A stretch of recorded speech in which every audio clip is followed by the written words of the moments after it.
2 words, Revo Fitness. Here's a few more. Simple, 24/7, reformer Pilates, body scanners, massage chairs, squat racks, free weights, pin and plate loaded equipment, no lock-in contracts, no bullshit. All of that and more from just $9.69 a week. That's surprisingly affordable. Join now at Revo Fitness Scarborough or download the Revo Fitness app. RevoFitness.com.au or find the Revo Fitness app in the App Store.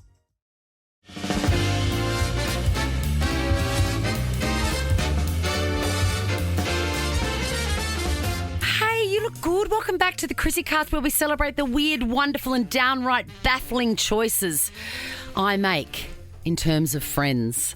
Today's guest, he's a cracker. He is my friend, comedy genius, TV regular, and a man who insists on zipping around town on a postman's bike like he's delivering letters from 1993.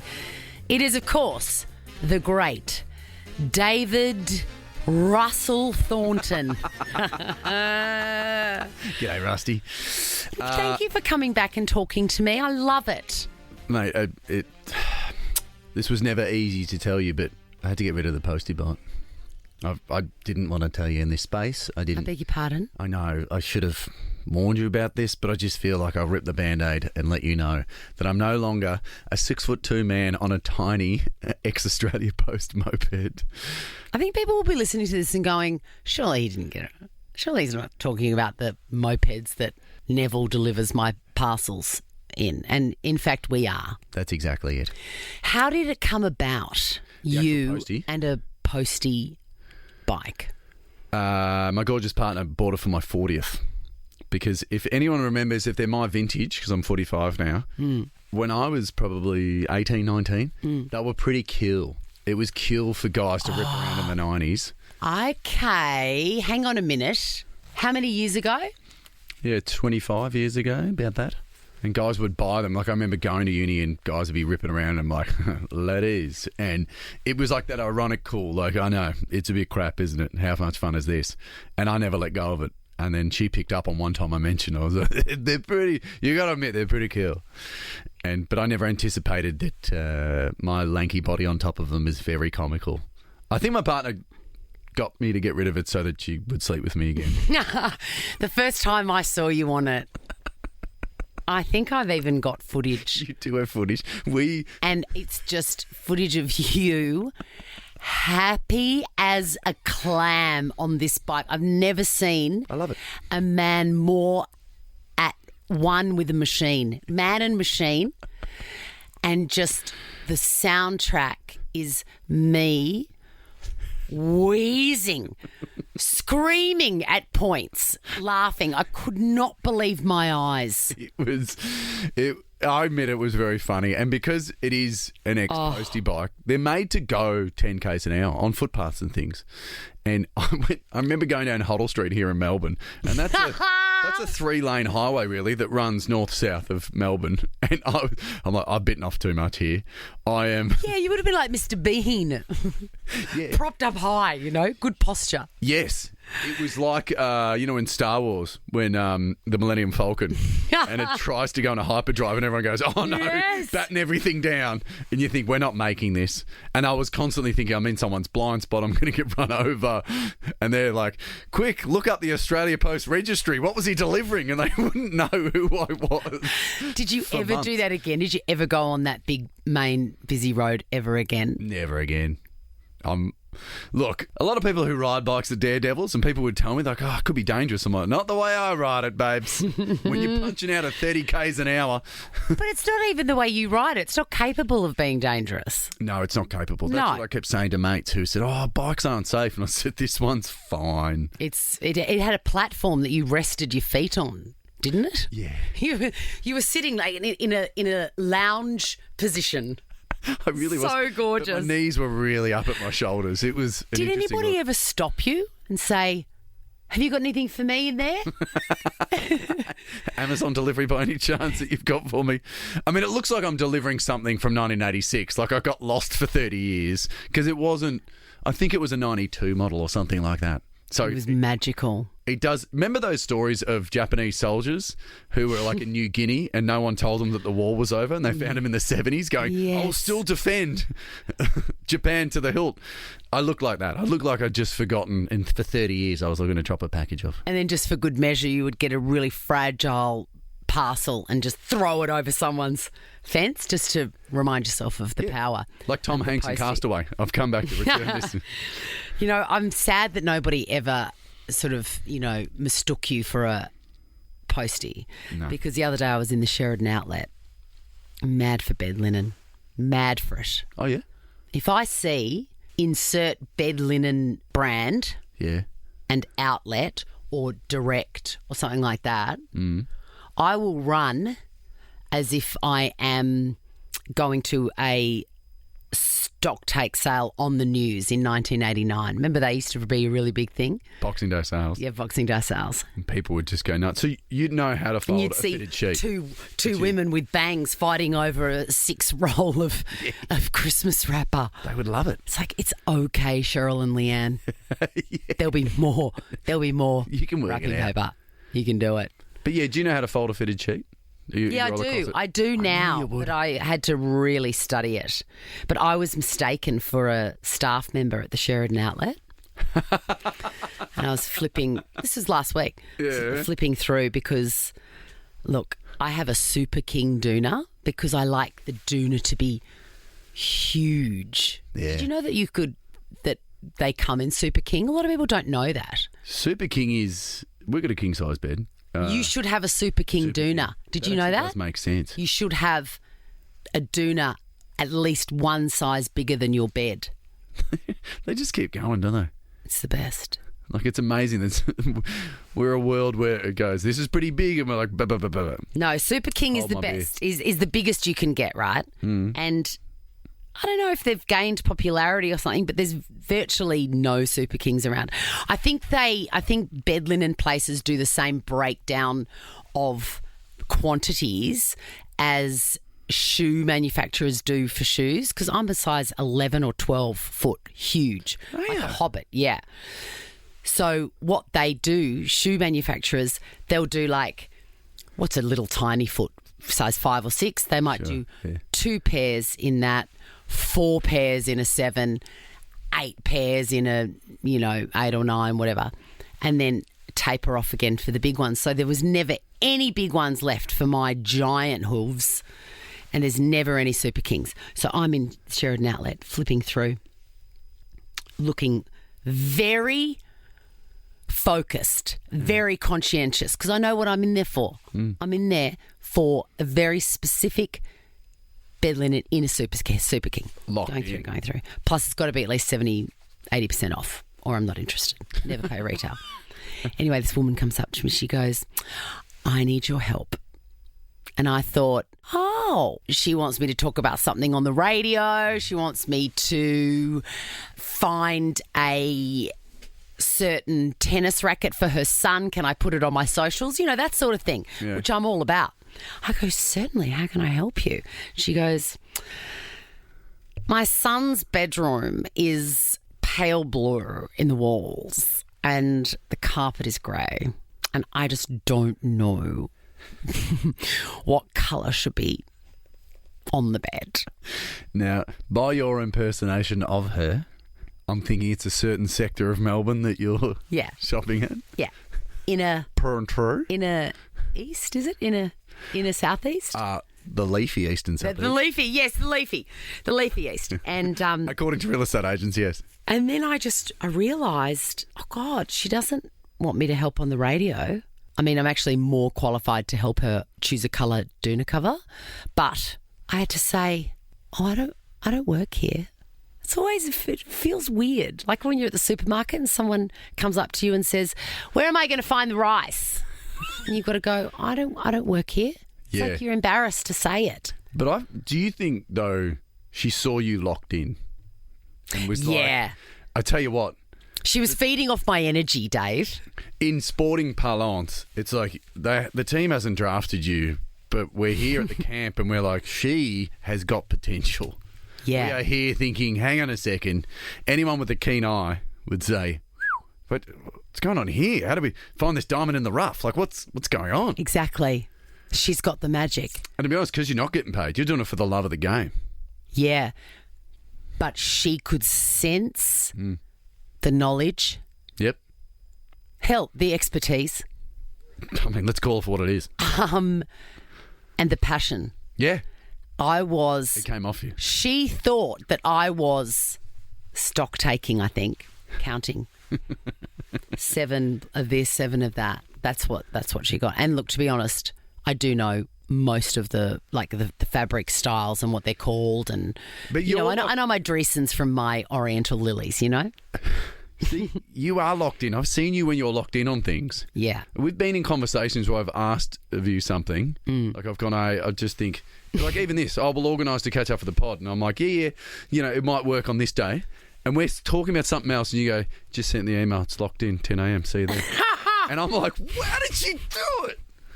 And you weren't at all dismissive in the conversation. You weren't like drifting off from, she couldn't care less what I'm saying here. It's existing in parallel. Yeah. So I could only imagine for something that you're invested into, you would look absolutely locked in. And again, sorry I'm using all these sporting analogies, but, before a game you see a guy and you're like, don't talk to him. Like you can see it. They're in the zone. They're in the zone. Like I imagine you walked in the zone. Yes. I feel like when I was in that Sheridan outlet, I would have looked like that NASA woman that drove cross country in a nappy to kill her boyfriend's new girlfriend. Sorry, I shouldn't laugh. I thought you were going to talk about an astronaut. Because she couldn't stop for the toilet.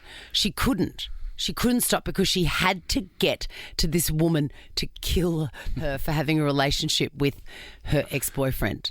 And I think that story is at least 15 years old. And every time I get the way that I get, I'm like, I'm that NASA woman driving cross country in a nappy. I could imagine. I relate. There's footage of like American football teams and they go out and they smack the sign before they head out to remind themselves who you're playing for. Yeah. And imagine you're there with the Sheridan sign. You kiss the first 2 fingers on your hand and then just put them on the sign and say, I'm here for you, babe. Yeah, like, and I just throw a pair of European pillowcases in the air. Do you know... It's go time, baby! 2 words, Revo Fitness. Here's a few more. Simple, 24/7, Reformer Pilates, body scanners, massage chairs, squat racks, free weights, pin and plate loaded equipment, no lock-in contracts, no bullshit. All of that and more from just $9.69 a week. That's surprisingly affordable. Join now at Revo Fitness Scarborough or download the Revo Fitness app. RevoFitness.com.au or find the Revo Fitness app in the App Store.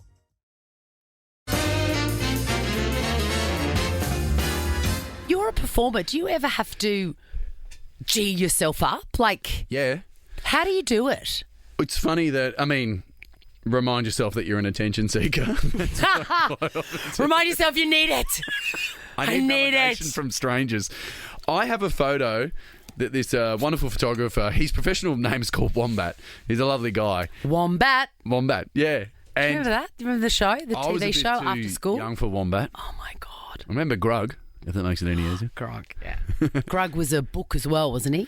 Very much so. And I pulled it out for my kids and went, wow, this goes nowhere. I don't know why I was into this. It does not. I know nothing actually translates. I think it's the Vegemite of books in that in Australia we didn't have many options and everyone goes, Vegemite's great. And then when you go into the 21st century and you have every spread possible, you're like, it's okay. Do you know what popped into my head? I will get back to your story. I keep digressing. But you keep on reminding me of things that I want to talk to you about. I haven't seen you for a while. I had this thing. I was in the middle of a conversation with someone else and a little flash came into my head and then disappeared. Thoughts do that to me. They come in and then they hide. Oh, they're cheeky. Like the Halley's comet of thoughts. Muscle. By the way. Just hiding in my brain.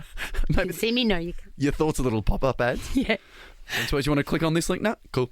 That's exactly what they're like. Yeah. And then sometimes if I'm not quick enough to click on it, I can't I know that it was interesting to me, but I can't remember it, and it's hiding, and I've got to wait until it comes out again. When it did come out again, this thought, it was, Chrissy, do you remember a delicious yeasty spread called Promite? No, I've got it at home. Do you? I've got it at home because my father was English, and so he went, I'm not lowering myself to this Vegemite BS. Promite is the way to go. And I was bred on Promite. And so as a kid, I genuinely thought it was better. But now as I get older, I'm like, because I've got Vegemite for the kids, and I'm like, Vegemite is pretty good. But Marmite is also really delicious. Marmite. The last Marmite we got, the consistency wasn't great. No, it's not. Vegemite is superior in that strain of yeast extract spread. Yes. The thing I like about Promite is that it's sweet. Yeah, it's got that sweet. That's what my kids aren't into Promite. They want their Vegemite. But I loved it. Anyway, Yeah, I went it's good straight times. to the supermarket and bought Promite. yeah, Promite is good. Don't get me wrong. It's really good. I'm there. Few other things have just popped into my head. Oh, yeah, please. You just said before, how do you do it? When you were talking about how I can book an appointment while I'm still completely present with you. I mean, I assumed it was because you've got 3 kids. That you have to work like this. That could be it. But that is my favourite compliment that anyone can ever say about me that isn't to do with my appearance. All my favourite compliments have nothing to do with my appearance. Oh, really? Yeah, So if I said you do it in a really hot way. You look really hot when you multitask. No, because they've never landed. Do you find that when people go, gosh, do people say you're handsome? Like, does that happen to men? Not anymore. You hang on to that woman of yours. Yeah. I don't know. I think it was the time we grew up in, is it not? Like, we grew up with no compliments. Well, I certainly did. And I'm not saying I had a bad child. I'm just saying it just wasn't about. You just didn't really compliment people. Everyone went, you're doing a good job. But no one really said anything to your face. So that's what I found growing up. So I grew up with no compliments. And so I feel uncomfortable with compliments. And that's not to say, it's just more like, it doesn't feel right. That's all. Compliments have always made me feel, about my appearance have always made me uncomfortable. Okay. Made me want to disappear. And I think that's why I sort of chose to live life in a big body too for so long, because I just didn't want anyone to look at me. It just made me feel creepy, people looking at me and saying weird things about my eyes and stuff. But the greatest compliments, the ones that make me go like proud eyes, are things about my character or how I conduct myself. And that, what you just said, how do you do it? Every time someone says that to me, I go, you're killing it. You're killing it. You're living a life that is impressive It's your to aptitude. other people. Yeah, when people compliment someone's aptitude, like you're very good at that. Yeah. And it indicates hard work. And it's like wonder. It's like, how do you do it? Like, I don't even know. Do you know? Have you What? dissected the frog? Have you tried to pick it apart? I actually think it's just I have a lot of screens open. Yeah. And they're just running, at the same time, and I know what's going on in each of them, and I can tap in. It doesn't make me panic, whereas a lot of people can't do that. Yeah. They just have the one screen open. Yeah. But I know, I'm constantly thinking, what's next? What do I have to, I'm a lot of people to a lot of people. Like there's, my kids and my mum and my bunnies, and I look after so many people. Your bunnies? Do you have bunnies? Yeah, I've got 2 bunnies. Hello. I'll get onto them in a minute, but I want to ask you, what is your favourite compliment that people say to you that has nothing to do with your appearance? Favourite compliment? I mean, let's be honest. I'm a stand-up comedian. Some people are like, that was really funny. You're like, thank you. What does that still hit? Of course. Or just, really lovely things. Like, I know, after shows, I had a person, it still sticks in my brain, and this is, I swear to God, a decade old. But it was so nice. Someone came up to me, and for anyone when you're talking to a stand-up comedian, there's a couple of things you probably shouldn't say, which is, and this happens a lot, and I think it's very Australian, I thought you'd be shit, but you weren't. And you go, I don't know where that's sitting. Thanks, champ. Is that a compliment or a backhanded compliment? Totally. And also, I always want to say, like, I'm not picking a fight with you. This is not aggressive. This is a proper question that I've always wanted to know. If someone says that, don't you want to say, it sounds so aggressive to ask, but then why did you come? Like, if you're standing in front of me saying, I thought you'd be shit, but you weren't, surely before you reverse the Holden out of the carport and drive to my gig, at that point you're thinking he's going to be shit. Surely you just stay at home and watch something else, yeah. I think the difference with music and comedy is that if you see a bad band, you go, that genre of music's not for me, or I didn't dig it, or whatever, and you don't say music shit. Yeah, that's a right. stupid thing to say. Yeah. In stand-up comedy, you take one bad stand-up comedian and everyone goes, stand-up comedy's not good. And so I think a lot of it comes from, and it does come up a lot, like I just did a run of gigs in like around Tamworth, around that area. It's actually really nice. Beautiful around there. Beautiful. New England. And there was, I mean, they're country folk too, so they're straight shooters. And then some people after the show like, yeah, I went to a show, it was shit. So I thought this would be shit, but it wasn't. And you go, well, I think that story is a really lovely ending. But I can't believe that still after all these years and the millions, thousands of times, hundreds of thousands of times probably, people who you've performed for have said you're a really funny guy. That still gives you the dopamine hit. That's amazing. Yeah, it is nice. 2 words, Revo Fitness. Here's a few more. Simple, 24/7, reformer Pilates, body scanners, massage chairs, squat racks, free weights, pin and plate loaded equipment, no lock-in contracts, no bullshit. All of that and more from just $9.69 a week. That's surprisingly affordable. Join now at Revo Fitness Shenton Park or download the Revo Fitness app. RevoFitness.com.au or find the Revo Fitness app in the App Store.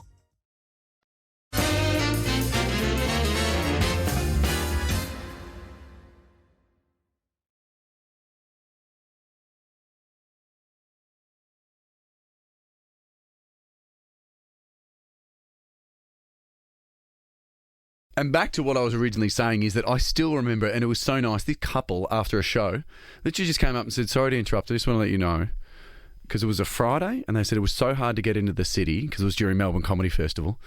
It was so hard to get in the city, we thought we were running late, we just got in time for your show, we didn't know what to expect, we laughed the whole hour, and we just had a shit week. Yeah. And now we're going to head home. We just said we just had a great time, so thanks for that. And she walked away, and she was there with her partner, and I thought, that's possibly the best compliment you could get. We just laughed for an hour and we had a bloody great time. And we were actually coming in. And she didn't say like, I thought it'd be shit. She was just like, it was a struggle to get in. She was admitting, I'm coming in with not the greatest headspace. Yeah, it was a struggle to get in, and also the time not commuting in the weeks before had also been a struggle. Yeah. But your magic, it is a kind of magic to make people you don't know laugh. It's one thing for your family. Like I was always, the funny kid at home. Yeah. But to make hundreds of people laugh together, it's just you. It is a superpower. Almost nobody has that gift. It's a lot of fun because when it does work, and I got 2 things I want to say about it, which is one, I remember watching, it was a thing online with talking about in Queen, they do the, it's not Another One Bites the Dust, but you know that, what's their song where they do the 2 claps and the foot stomp? You know the... Buddy, you're what's it called?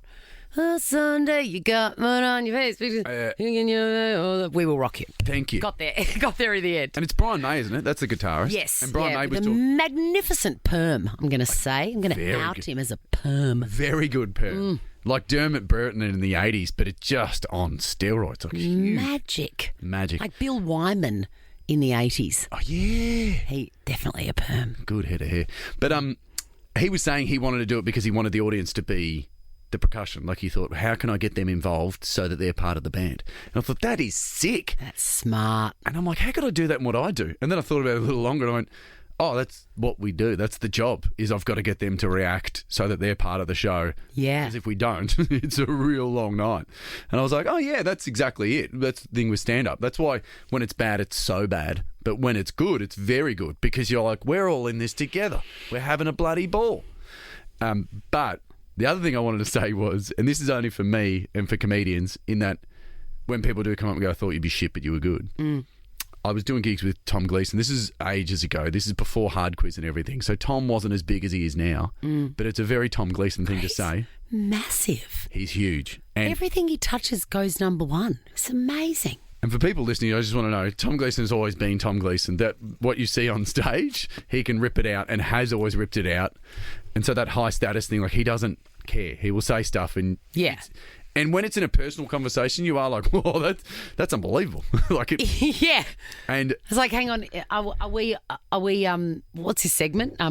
hard chat. Hard chat. Yeah, are we on hard chat? It's like, no, we're in my kitchen having a cup of tea. Yeah, because we were doing gigs, if memory serves, in Mackay. My mum was born in Mackay. Oh, okay.